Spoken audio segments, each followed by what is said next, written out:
Ayan guys, unboxing ko sa inyo. Binili ko sa Divisoria Mall, basement sa baba, sa malapit sa parking. Uso na naman to ngayon.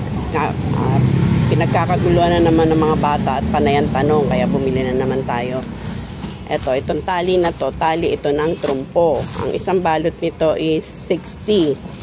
Ang bentahan ko nito kapag tali lang, 10 piso isa. Mabili yan sa mga bata. 6 na balot yung binili ko. Ayan ang mga trumpo. 3 klase yung trumpong binili ko. Isang may color, isang ganito ang color. At saka ano pa ba? Ito yung merong Spider-Man. Try po. Merong Spider-Man. Ito ang puhunan nito is 8 pesos. Ang bentahan ko niyan is 20 kasama na tali.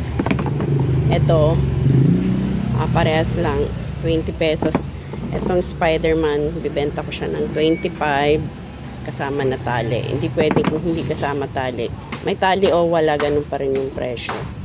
Pero pag tali lang 10 piso. Ayan ang mga patok na naman ngayon. Kaya dahil nga malapit na naman ang bakasyon ng mga bata, nangungulit na naman sila. Tanong ng tanong, meron po ba kayong trumpo? Kaya ngayon pagkakaguluhan na naman nila yan. Ganyan ko lang siya i-display. Ayan guys, bye bye and thanks for watching. See you again on our next video.